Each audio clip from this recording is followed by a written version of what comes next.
Bueno, esta charla que es sobre transporte pediátrico o ventilación mecánica. Cuando hablo de ventilación mecánica, ustedes saben que hay dos modalidades grandes de ventilación mecánica. Una es la ventilación invasiva y otra es la ventilación no invasiva.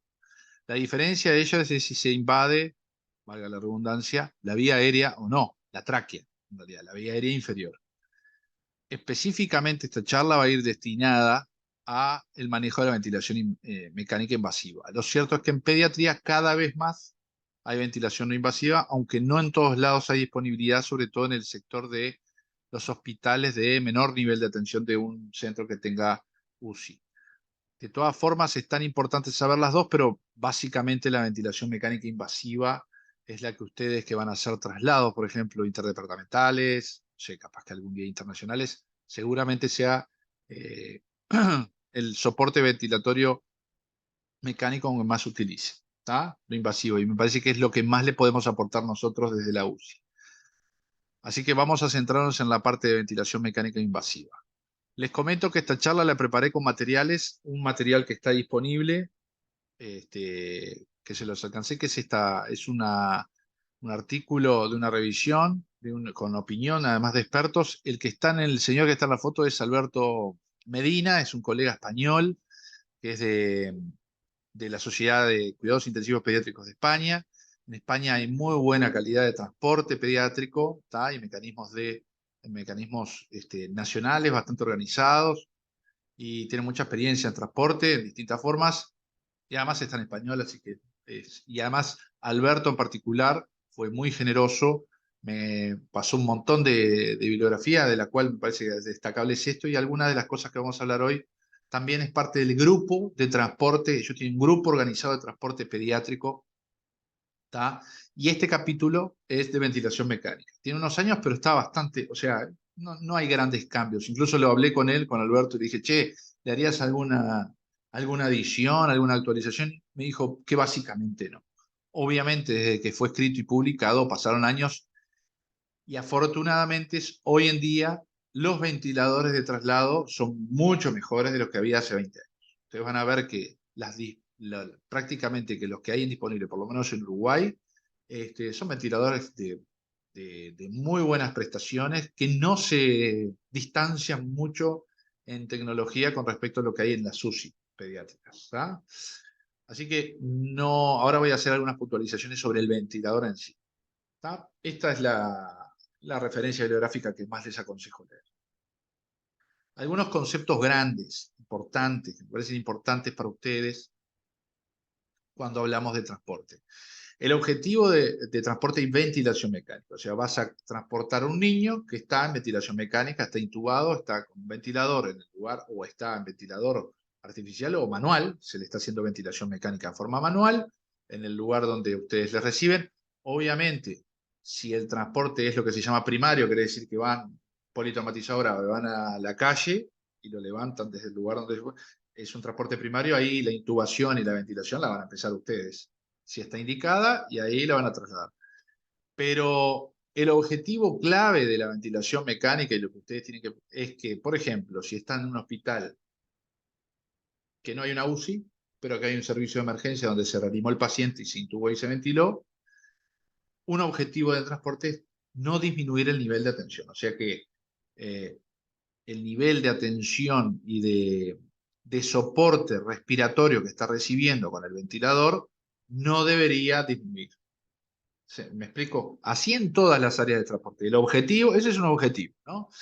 Eh, Van a leer que dicen que en realidad la ventilación mecánica invasiva en el transporte, en los niños que son trasladados, no debería diferir tanto de lo que es una UCI. Obviamente, los colegas como ustedes que trabajan o van a trabajar haciendo transporte no van a tener las mismas destrezas en ventilación mecánica invasiva, y algunas técnicas que ni siquiera se utilizan, se van a utilizar en el transporte, pero básicamente no debería diferir tanto los principios generales que regulan la ventilación invasiva con respecto a lo que hacemos nosotros en la SUSI, en los cuidados intensivos.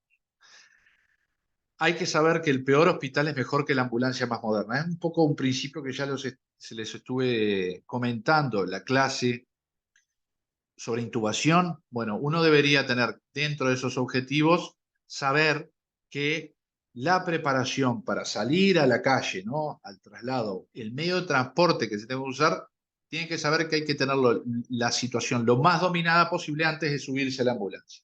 ¿Por qué? Porque uno puede tener una ambulancia extremadamente con la ultra tecnología, pero el escenario y el contexto donde se da la ventilación mecánica siempre es mejor en el ámbito hospitalario, aunque no sea un hospital que tenga una UCI pediátrica, por ejemplo.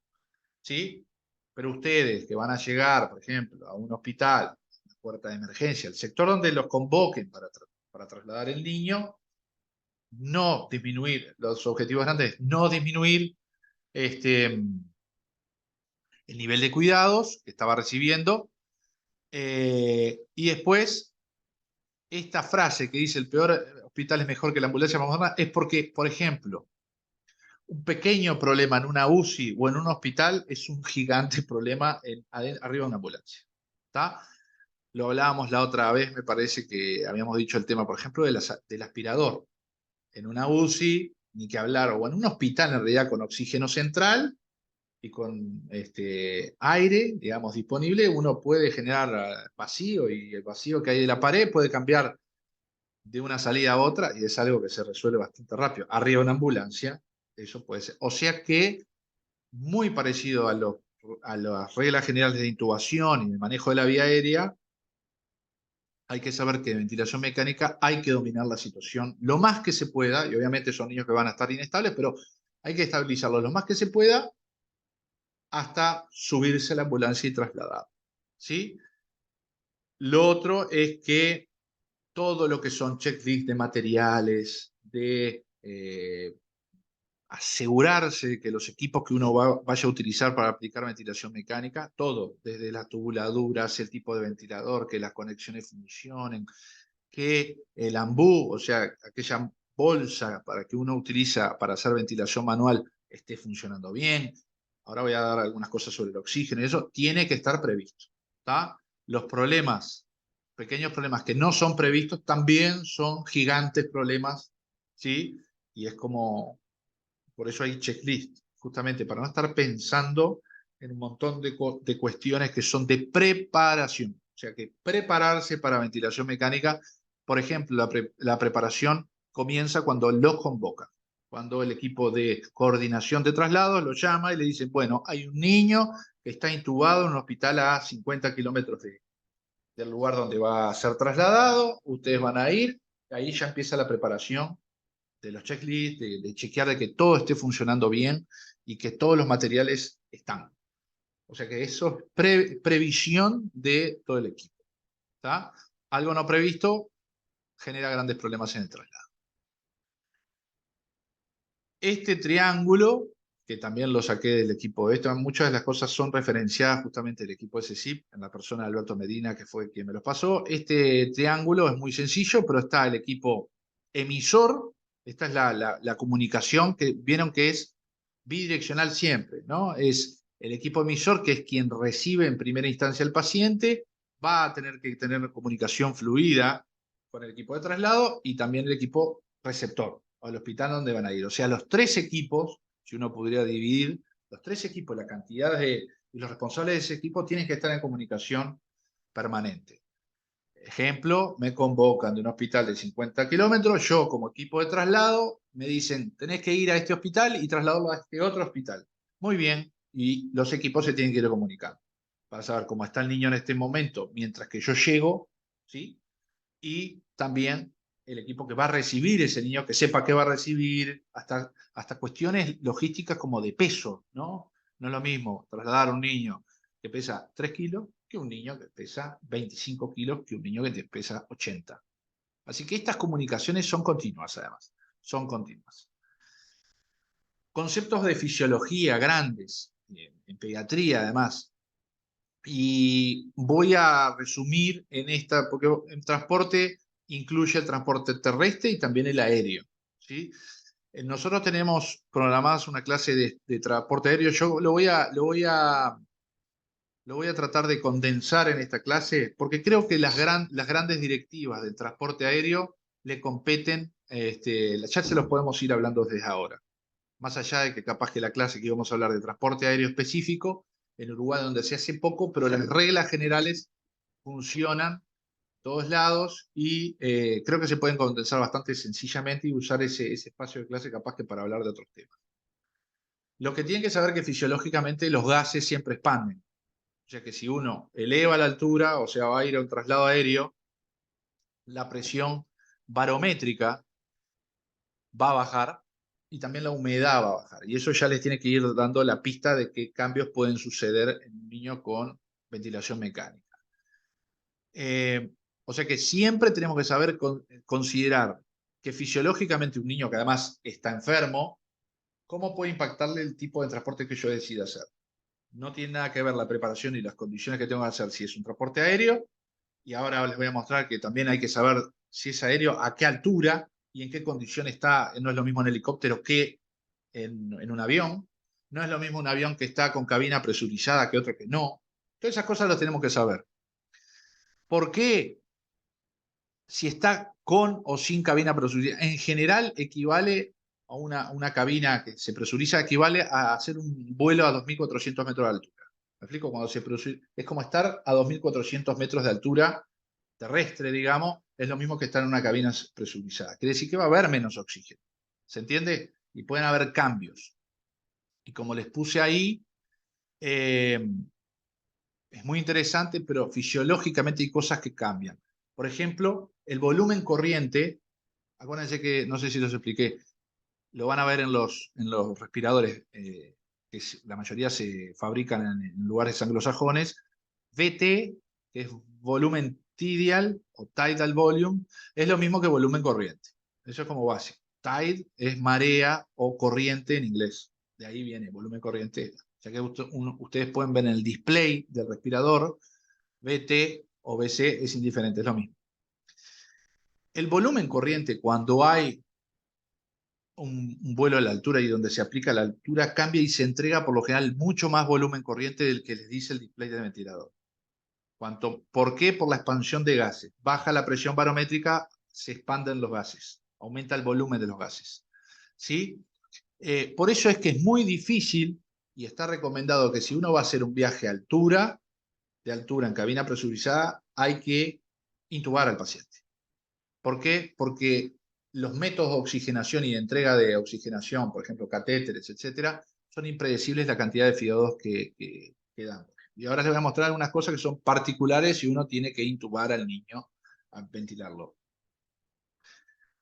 cuando hace un transporte en la altura. A ver. Esa relación entre la presión-volumen, bueno, esto lo sabemos en ventilación mecánica, es la ley de Boyle. ¿Se acuerdan? La ley donde la relación entre presión y volumen es inversa. Está en un lugar donde se conserva la temperatura, se mantiene constante. O sea, aumenta el volumen, o sea, baja la presión, aumenta el volumen. Se expande el volumen que ocupa el aire. ¿Se entiende? Por eso es que si alguien va a hacer un traslado aéreo, tiene que saber que tiene que drenar el tórax, porque un neumotórax laminar se puede convertir rápidamente en hipertensivo, porque baja la presión barométrica, la presión atmosférica, ¡pum! Se expande el gas, aumenta el volumen corriente, el aire intratorácico. Lo otro que no es o sea, es muy importante, es nunca hay que insuflar con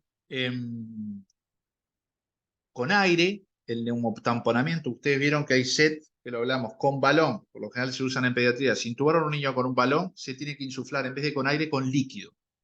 Y siempre estar. ¿Por qué? Porque si insuflan con aire y lo llevan a altura y el transporte es aéreo, puede suceder que explote o que se expanda y genere lesiones importantes. Entonces es con líquido, con suero fisiológico que se tiene que llenar el volumen en vez de aire, el volumen de tamponamiento, digamos, de la sed es con líquido. ¿Sí? Lo otro, piensen en neuroinjuriado, donde uno tiene que tratar de controlar la CO2 y evitar la hiper y la hipocapnia. Tienen que saber que por lo general el volumen corriente aumenta. Uno le entregan 60 ml, le dice al respirador 60 ml, seguramente le está entregando mucho más. Así que uno tiene que usar o setear volúmenes corrientes más chicos porque sí o sí cuando hay altura los aparatos, los que lo han estudiado, muestran que se entrega mucho más de lo que hay, ¿tá? De lo que hay seteado. Lo otro es que baja la humedad, así que la obstrucción del tubo endotraqueal puede ser muy importante, o sea, muy importante eh, con respecto a lo importante que es tener humidificación de secreciones. Acá nosotros en traslado no se utiliza lo que se llama humidificación activa, que ustedes ven en una UCI, tienen siempre el aire entregado escalentado y humidificado a través de calderas, que donde se le inyecta agua destilada, digamos, suero fisiológico, se llena y la humidificación es activa. Hay una caldera que se calienta y el aire inspirado va con esa humidificación. En transporte, por lo general, se usa humidificación pasiva. ¿Qué es pasiva? Se utilizan, se llaman narices acá en Uruguay, y son pequeños filtros, digamos, que lo que hacen es calentar el aire. La humidificación se llama pasiva, digamos. Es muy importante eso, lo mismo que los aspiradores, ¿sí? Ahí tienen más o menos como uno calcula, si está a 1000 metros, tiene, en vez de la presión atmosférica, ¿no? de oxígeno que tenemos a nivel del mar, que son 760 milímetros de mercurio, a 1000 metros ya son 670. Fíjense a 4000 metros. Tiene 460. Quiere decir que voy a necesitar seguramente mucho más aporte de CO2 en esos niños porque la presión y la oxigenación puede disminuir muchísimo. ¿Sí? Seguimos. Fíjense entonces, hay un vuelo, o sea, va a haber un transporte aéreo y te dicen, me lo tengo que traer. Bueno, hay que hablar con la logística que va a traer, a qué altura viene. ¿Por qué? Porque uno puede calcular, fíjense, metros a 1200 metros, y acá tienen la FIOD necesaria, perdón, la FIOD es necesaria según la altura. Ven ahí la, la altura a la que vaya a volar, ahí tienen que hablar con el transporte aéreo, aviones. Los helicópteros nunca están, siempre van a baja altura y nunca están presurizadas las cabinas. Creo que nunca, las que se usan acá no. Pero ustedes tienen que hablar con el equipo, con el piloto. Tienen que decir, escucha, ¿cuál es tu plan de vuelo? Vieron que siempre hay plan de vuelo, a qué altura va a ir, a qué altura, qué tipo de condiciones van a estar. Y ahí ustedes pueden calcular, fíjense, según la altura que esté, la FIO2 necesaria para ese niño. Y fíjense que si uno necesita y empieza a subir después de, según la FIO2 que estaba recibiendo en el lugar donde estaba el niño, si te dicen Hospital de Rivera, ¿no? Está ventilado con una FIO2 de 50. Bueno, ustedes calculan, FIO2 de 50, saben la altura que tienen y más o menos saben que si está con una FIO2 en vez de 50 más alta, a ese niño van a tener que intubar. Porque el efecto barométrico sobre la oxigenación va a ser tal que sí o sí va a necesitar presión positiva y además traerlo con una FIO2 bastante alta. O sea que hay que saber. ¿Vieron lo importante que es la planificación de todo? Del equipo donde está ya, o si les toca que son ustedes los que intuban, tienen que avisarle al que lo va a transportar aéreo, decirle, o sea, ustedes calcular con qué FIO2 está necesitando el niño a nivel del mar para, después sabiendo a qué altura más o menos, fíjense la coordinación y la logística que tiene que ser. ¿Está? Conocer el nivel y estimar la altura, que eso no lo van a decir ustedes, ¿no? La altura a la que va a volar el avión, ¿sí? Para saber más o menos si necesita sí o sí intubarse o no. O sea, la necesidad o el grado de un fallo respiratorio y la FIO2 que necesita mientras que está intubado puede, mientras que está atendido el niño puede determinar que vos tengas que intubarlo para trasladarlo porque va a necesitar alta FIO2 por la hipoxemia hipovárica que va a recibir por la altura. ¿Se entiende?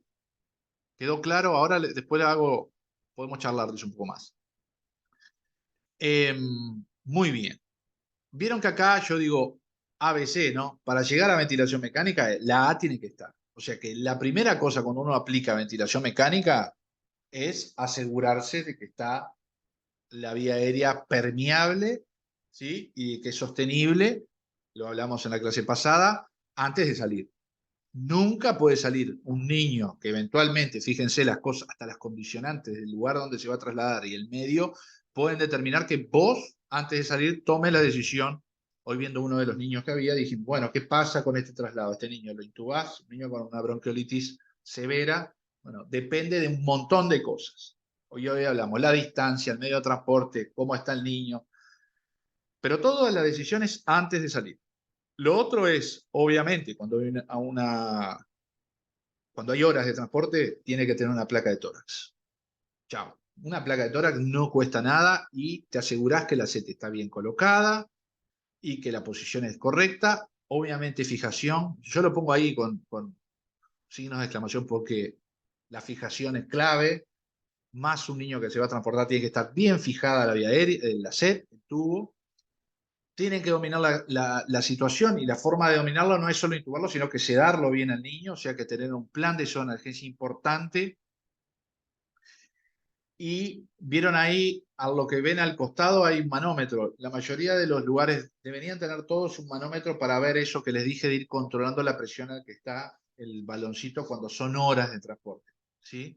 Ustedes ven la región verde, en la unidad acá son centímetros de agua, entre 5, 15, yo les diré que alrededor de 15 centímetros de agua es la presión que debería estar insuflado el manguito. Mientras que pasen rondas acá con nosotros en UCI, tienen que ver cómo funciona. Los residentes de UCI les pueden enseñar para cómo medir bien, bien sencillito, y si está desinsuflado, insuflarlo un poquito, y si está hiperinsuflado, volverlo a desinsuflar, para que no ocasionen lesiones o desplazamientos si está mal insuflado y corrimientos, digamos, de la sed, ni lo contrario que es isquemia traqueal. ¿Tá? Por eso digo, esto que hacemos en UCI, esto tienen que hacerlo ustedes también.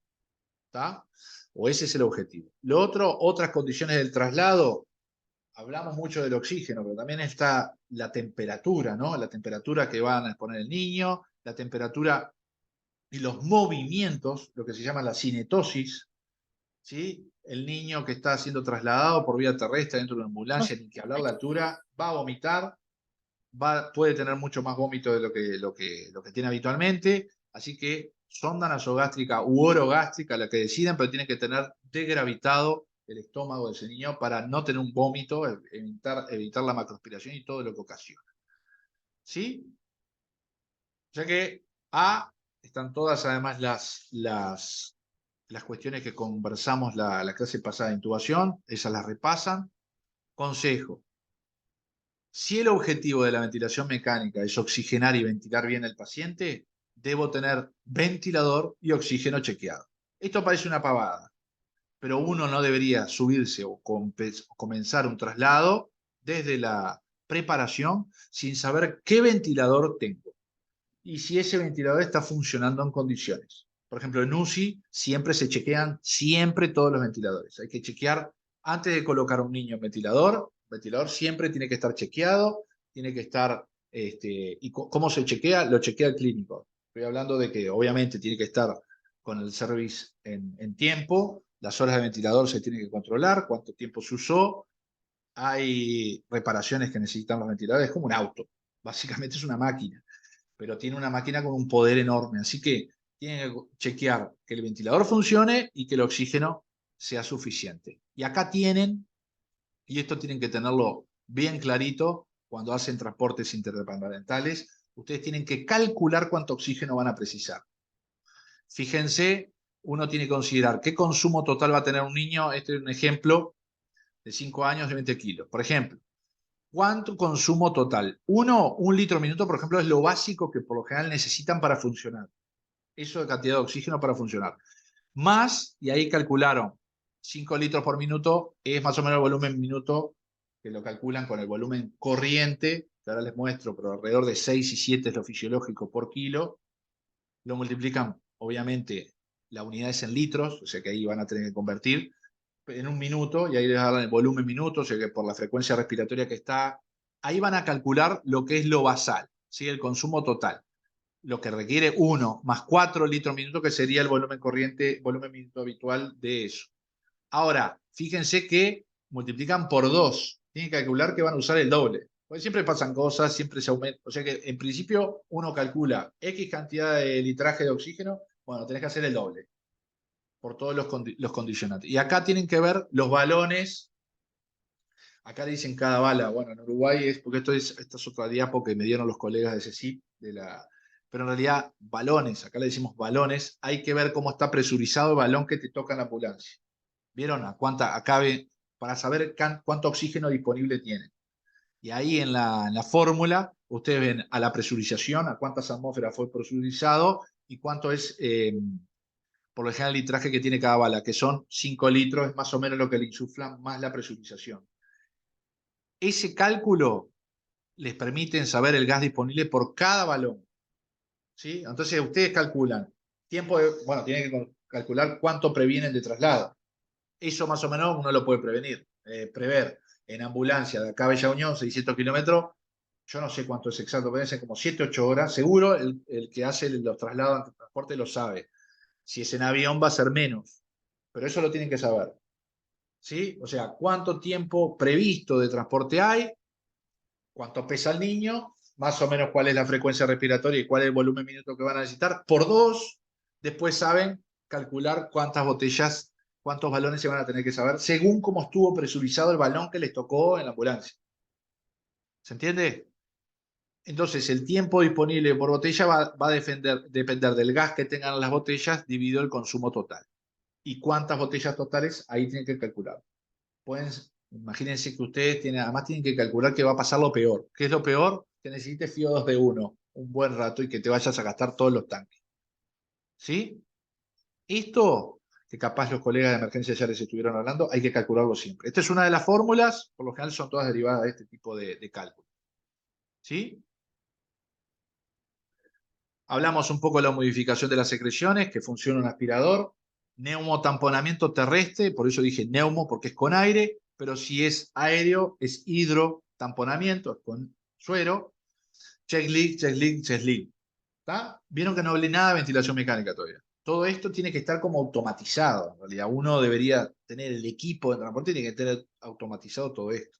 Nos vamos a tal lado, yo sé que el equipo ya calculó cuánto voy a necesitar. Hablé con los colegas de traslado, ya sé en qué condiciones está el niño que yo voy a tener que trasladar. Hablé con el piloto si va a hacer un traslado aéreo, ya hablé con el piloto y coordiné todo esto y no toqué al paciente. Básicamente esto es un ventilador.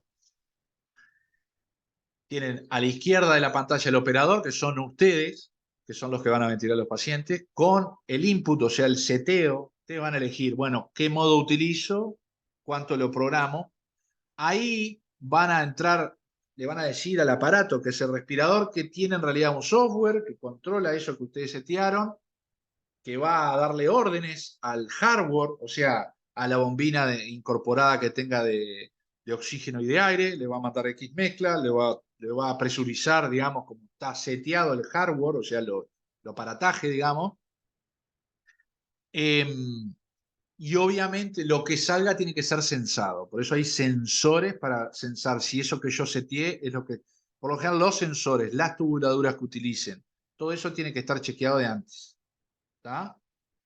Y está el paciente. Y ahí tienen interferencias, puede haber fuga, y así que dentro de los sensores están las alarmas que les van a avisar a ustedes. Por eso hay una retroalimentación entre las alarmas que ustedes tienen que setear y le van a llegar las alarmas y van a decir, ojo, el volumen corriente, no sé, alarma. Volumen corriente que vos seteaste no le está llegando. Te dice, volumen corriente bajo. Y ustedes tienen que ir y chequear si es un problema, obviamente, del software. Capaz que del software eso ustedes no lo van a poder identificar. Pero ustedes sí van a poder identificar si, por ejemplo, esa alarma era porque estaba mal conectada el tubo con la tubuladura. O era que estaba ocluido con secreciones. O, eso es destreza de ustedes. Pero básicamente son todos iguales. ¿Está?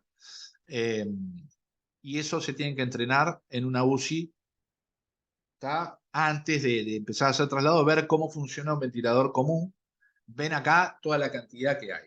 Hoy en día, es lo que les dije al principio, los ventiladores tienen las mismas prestaciones que, o sea, me das el ventilador de traslado que hay acá, yo te ventilo un paciente unos días con eso.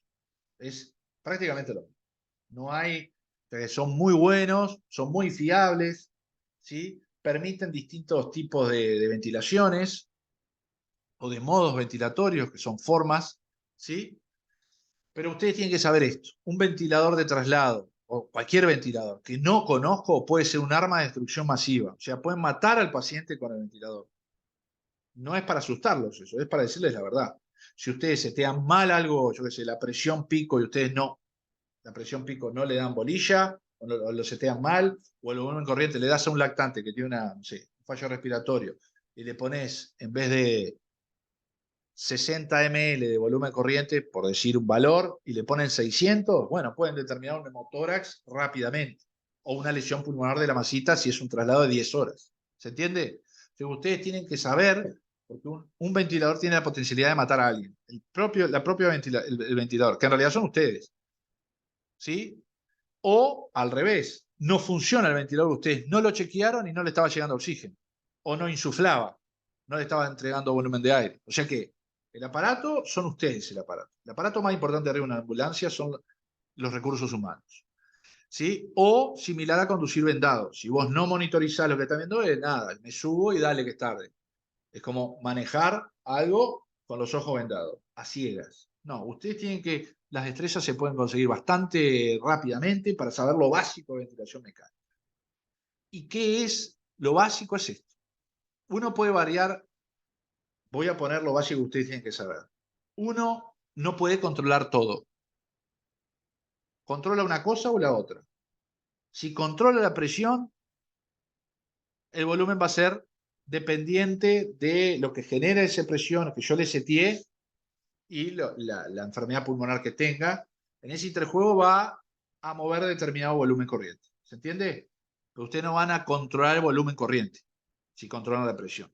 Ahora, si eligen controlar el volumen, ustedes la presión no la van a controlar mucho, o por lo menos algunas presiones. ¿Se entiende? Presión, volumen es el juego de la ventilación mecánica a presión positiva, que es la que nosotros aplicamos en mayor, el 99% en Uruguay, en algunos lugares hay ventilación a presión negativa, pero lo que ustedes van a usar es ventilación a presión positiva.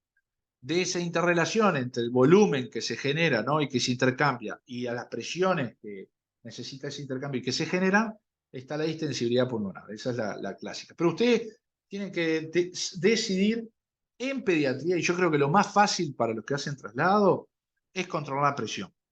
¿Está? Es el modo más utilizado en pediatría. Adentro de una UCI usamos distintos modos. Podemos, en algunos pacientes, en adultos, por ejemplo, usan mucho más los modos donde uno controla el volumen. Volumen control. ¿Sí? Se pueden usar cualquiera de los dos. Pero en general, para alguien que no sepa, con presión control, controlando la presión, ustedes van a tener una buena idea y es lo más sencillito además como para aprender. Pero primero tengo que decir que si controlo la presión, tengo que monitorear el volumen corriente. Por ejemplo, básico. ¿No controlo la presión? Tengo que controlar el volumen corriente porque no depende de lo que yo seteo. El volumen corriente va a ser muy variable. Si controlo el volumen corriente, tengo que monitorizar presiones, que es lo variable. ¿Se entiende eso? O controlo una cosa u otra. Yo soy de la idea de que usted tiene que aprender pocas cosas, pero bien aprendidas. Así que yo le recomiendo usar modo presurométrico y si es un niño crítico, en ventilación controlada. Quiere decir que no lo dejas participar mucho tiempo. ¿Está? Después acá que nos hacemos los cracks nosotros los intensivistas y lo dejamos participar mal, pero la mayoría de los niños, si usted los convoca por un transporte por un niño crítico, la mayoría de las veces va a ser por situaciones que ameritan controlar la ventilación mecánica. Controlar quiere decir el trabajo respiratorio lo hace el ventilador. ¿Sí? El niño, si participa, yo no quiero que participe mucho, sino que yo controlo y trabajo por él. ¿Sí?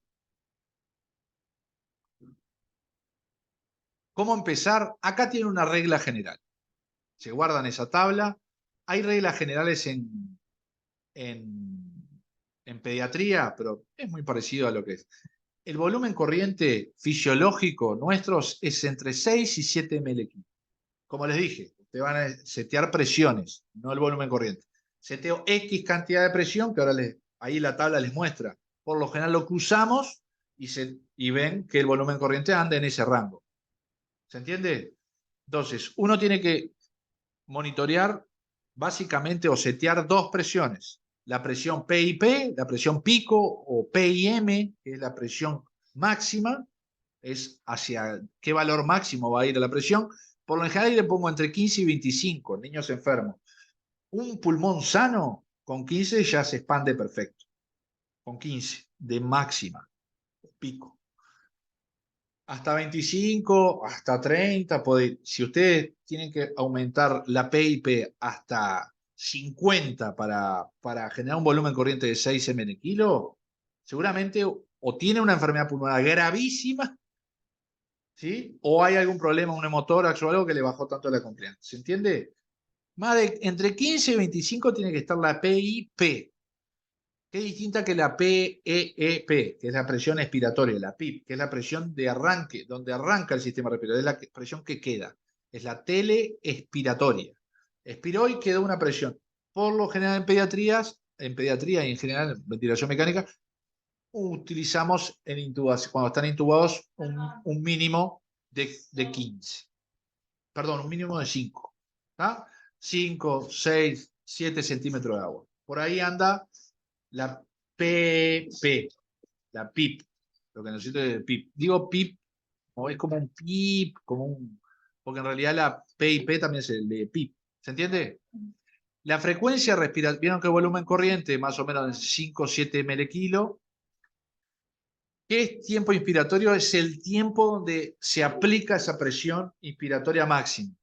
Eso depende de la frecuencia respiratoria de la edad, ¿sí? Por lo general, como regla fisiológicamente, y vieron que les digo por lo general, el tiempo inspiratorio depende de la edad, obviamente. Cuanto más frecuencia respiratoria tiene alguien, por ejemplo, un lactante chico tiene mucha frecuencia respiratoria fisiológicamente, tiene tiempos más cortitos. Pero por lo general, la regla es que la relación fisiológica es un tiempo inspiratorio y 2 o eventualmente 3 tiempos expiratorios. O sea que si seteo 0,3 por un recién nacido, 0,4 de tiempo inspiratorio, ¿cuánto debería durar mi TE? El doble o el triple. TE tiene que estar entre 0,6 y 0,7, depende de cuánto había seteado. ¿Se entiende? Y entre esa relación, por lo general, la mayoría de los ventiladores, como el que tenemos acá, tenés que setear PIP, PIP, frecuencia respiratoria según la edad, pero acuérdense de la relación, no, uno no puede setear todo junto. O setea TI en el display del ventilador. Van a ver que va a decir TI, ¿qué TI quiero? Entonces, si es un lactante, le pongo 0405. Ponele. Tiene un mes, 2 meses. ¿Qué frecuencia? Y arrancamos en 40, por ahí. ¿Sí? Ves que la relación IE quede 1, 2, 1 de inspiratoria y 2 de expiratoria, o sea, el doble o el triple del tiempo inspiratorio tiene que ser el tiempo de expiración, porque se tarda más tiempo en vaciar un pulmón que en insuflarlo. ¿Tá? Obviamente la FIO2 es para arriba o para abajo, la FIO2 según la saturmetría y lo que ustedes estén. Pero esta es una regla general, se la guardan para arrancar. ¿Sí?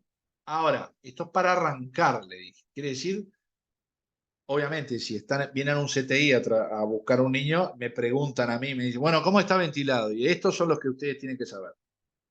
¿Qué PIP tiene para saber cómo pararse? Y ustedes, algo re importante. Me decís a mí, mira, tiene la diferencia entre, no lo dije, PIP y PIP es el delta P, el delta presión, es la diferencia de presión entre inspiración y expiración. Por lo general, más de 15 no usamos. Por lo general, salvo que esté muy, muy enfermo. ¿Se entiende? Por eso yo le decía entre 15, más de 15 delta P, por ahí anda. Y vos tenés 20 delta P, o sea que tenés una PIP de 7 y tenés 27, bueno, decir, acá hay una enfermedad. Pero capaz que te lo dice, sí, tiene un distrés, tiene una neumonía grave. Quédate tranquilo que está así ventilado. Y ustedes tienen que, esto acuérdenselo y grábenselo a fuego. Ustedes van a trasladar un niño que está en un CTI o está en ventilación mecánica y tenía un agaso de hace un rato, más o menos está estable como para trasladarlo. Ustedes usan el mismo seteo del ventilador que estaba seteado al lado, lo mismo, con las mismas presiones, lo conectan, lo empalman y esperan 5 o 10 minutos para salir, que no se deteriore. Y que ahí se aseguran de que está igual ventilado que como estaba. ¿Se entiende? 5 o 10 minutos, no perdés nada, no hay que salir corriendo, salvo rarísimas excepciones, y más un traslado largo. ¿Sí? Acuérdense el primer objetivo, que es evitar la disminución de la calidad de asistencia.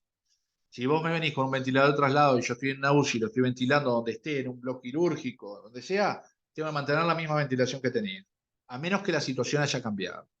Con una placa, entonces venís a mí y me decís, ¿tenés una placa? No. ¿Dónde está la C fijada? ¿Está radiográficamente comprobado?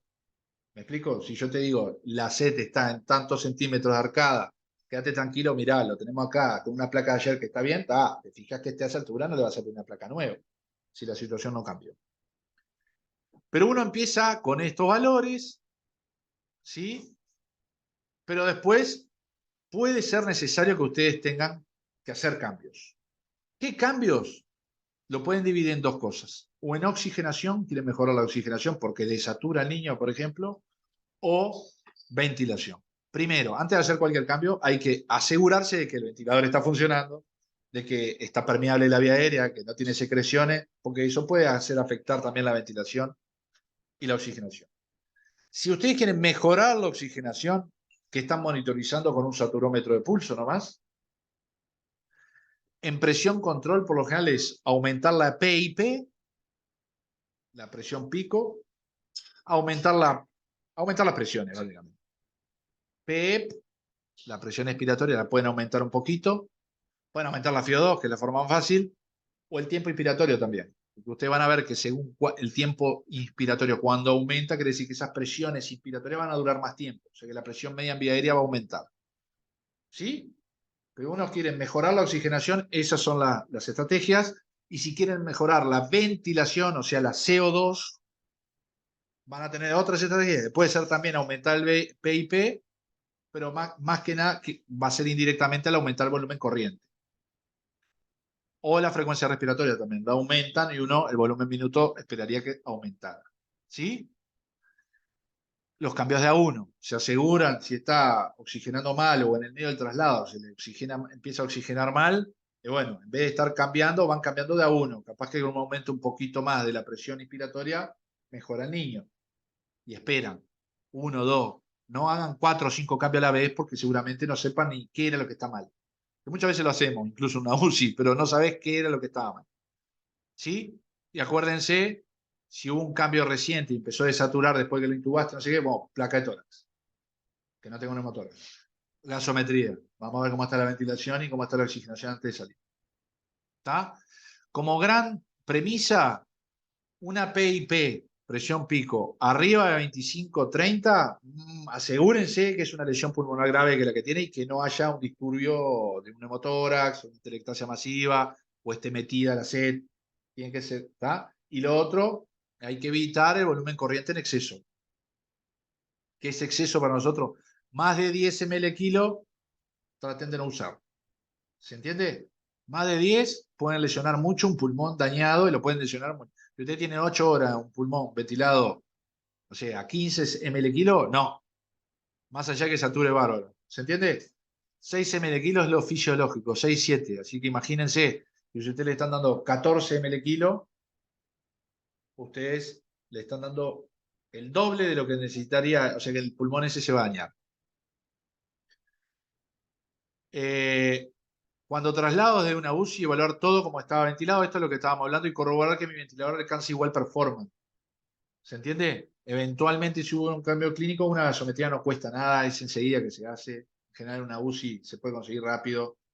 Y reitero, hablen con los colegas, es fundamental saber cómo estaba. Capaz que el colega le dice, no, mira, está re inestable. Y ahí deciden no trasladarlo o esperar un rato, estabilizarlo un poco más y después llevárselo. ¿Qué monitoreo? Acá tiene unas curvas. No voy a pretender que ustedes sepan de curvas porque apenas las entendemos nosotros. ¿Está? O sea, lo que seteo se ve en la gráfica, sí. Si ustedes ven, son 3 curvas que les van a dar estos ventiladores. Les dan 2, 3 curvas siempre. Si están en presión control PCV, Pressure Control Ventilation, arriba tienen una curva de presión, otra que es la de flujo y otra es la de volumen. La de presión es cuadradita. Ven que hay una rama. Acá si lo ven, les voy a señalar. Esta de base, ¿cuál es? La PEP, la PIP. Vieron que ahí tienen que, ustedes ven en la gráfica, si setearon 7 de PIP, ahí le ven si están en 7 la barra, bien. Después hay una rampa, o sea, se presuriza el sistema, boom, llega a una PIP, que dura un tiempo, 0,7 segundos, y después cicla a expiración. ¿Vieron cómo? La curva de flujo se da una aceleración, aumenta el flujo y después se disminuye rápidamente. Se va presurizado y el volumen corriente va a variar. ¿Sí? Esta es la curva típica así tiene que estar la curva, ese es el objetivo. Por ejemplo, si ustedes ven que el TI, ven que acá el flujo se corta acá, seguramente necesite un poco más de tiempo. Pero esto es desacelerar la curva de flujo y que llegue a cero. ¿Vieron?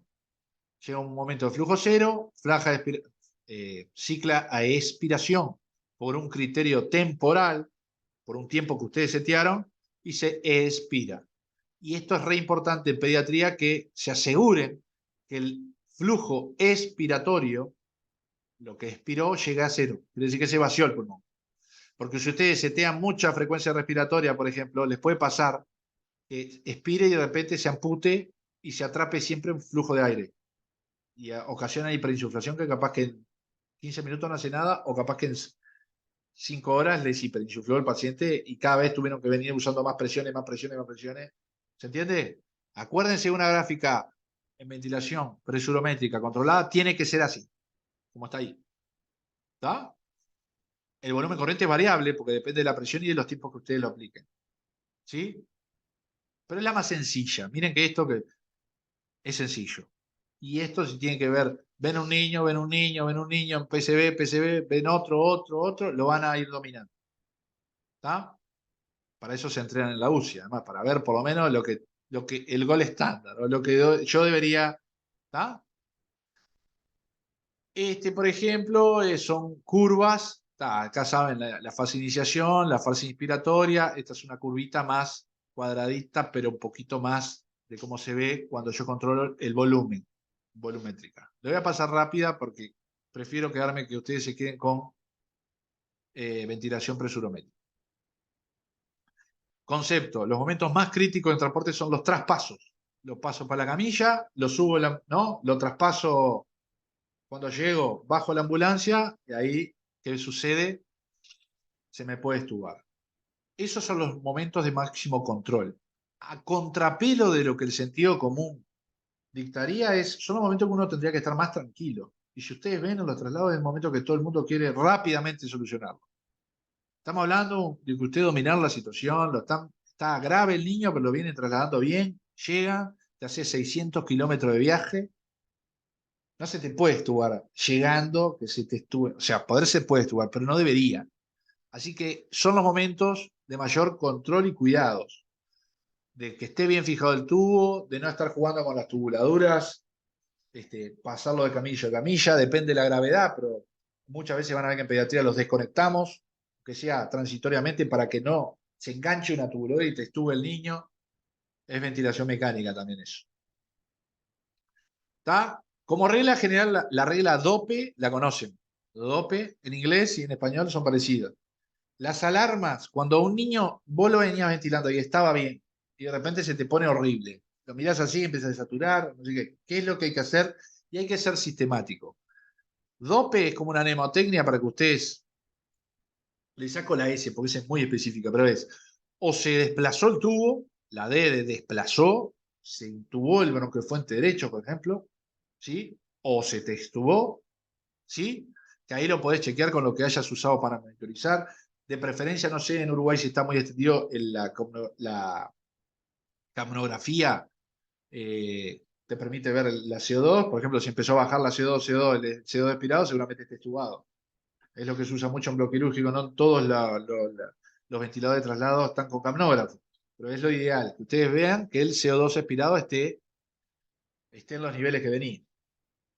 Pero clínicamente ustedes tienen que tener esta sistemática: es o se desplazó o se obstruyó. P es isonemotórax, lo pudo haber hecho, ¿sí? Y E, que es lo último, que es ver si el equipo no es el que está funcionando mal. Por ende, si el niño tuvo un descontrol y tuvo un deterioro brusco al pasar de camilla o no, en el medio del coso, tienen que ir a chequear esto. Que no esté desplazado, ver en dónde está rápidamente, ¿no? Y mientras tanto, antes de llegar a la E, tienen que desconectar al niño del ventilador. ¿Se entiende? Yo le recomendaría eso siempre.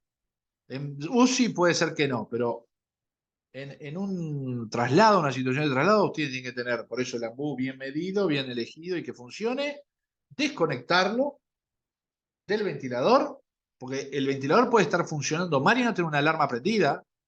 Miren que puede pasar que un ventilador no funcione y está toda la alarma bien seteada, pero no pitan. Bueno, eso puede ser un... Y el niño, y ustedes lo pasan a ventilación manual y el niño recupera rápidamente. ¿Se entiende? Además, ustedes en ventilación manual, obviamente, ¿no? Si el niño se deteriora, estás en una ambulancia en la ruta, escúchame, frená un poquito. Frená que se me... Frenás en la ruta y ahí arreglarás Ah, salud. Me digo yo mismo, salud. Y ustedes tienen que frenar si estuvo, porque o se estuvo o se desplazó, eso lo tienen que diagnosticar. Dope, desplazamiento, obstrucción del tubo, capaz que con aspirarlo ya mejora, neumotórax, ahí ocultan o verán, y frente a la duda si un niño está grave hay que funcionarlo, pero tengan como una sistemática. ¿Tá? Ven, acá tienen, desconectan al cómo a bordo si se deteriora el niño o una alarma aparece, no sé, hay que ver qué alarma es la que está funcionando. Capaz dice, baja FIO2, baja FIO2, te quedaste sin oxígeno. Por eso estaba eso. ¿Se entiende? Eh, entonces, ¿cómo podés ver? Bueno, desconectás al niño del ventilador, lo empezás a hacer bolsa máscara, le das mientras tanto oxígeno al 100%, ¿no? Porque el niño está deteriorado, o sea que subís la FIO2 transitoriamente, o por lo menos le pones la máxima FIO2 que puedas al ventilador, te fijás cómo es la compliance. Vieron que ahí dice, le podés hacer presión en el pecho a penitas, apretarlo, hacerle embú para ver si expande un poquito o no. Quiere decir que se está insuflando volumen corriente. Y muchas veces, ellos con práctica lo van a agarrar. Vos de repente el niño le habías hecho un poco de ventilación por esa máscara y está bien, y de repente haces así, está muy rígido, se bajó mucho la compliance y capaz que era una secreción o directamente se perdió el tubo. ¿Se entiende? O bajó tanto la compliance si está intubado que es rígido, rígido, rígido. Bueno, aspirarlo, dame el aspirador, si da el tiempo, y si no van a tener que chequear si está intubado, extubado, reintubar, bueno, ¿está? Bien, consejo, siempre, si el niño está mal, y más si es brusco el deterioro, tienen que ir a ventilación manual. Desconectan y ambú, dame el esteto, ambú, desconecten el ventilador, aunque no haya alarma sonando. Estos son los manuales de ventilación. Están disponibles. Esto si lo quieren comprar, el manual de ventilación mecánica pediátrica, hay hasta otro manual. Estos son españoles, los pueden pedir. Es de orden, como forma de... Me parece que está muy bueno como están escritos. Los libros, si ustedes se quieren especializar en transporte, les recomiendo el libro del grupo de Medina, el grupo de la, el grupo de la Sociedad de Cuidados Intensivos en España. Y bueno, eso era lo que tenía para comentarles hoy. Voy a dejar de grabar y empezamos la ronda de preguntas.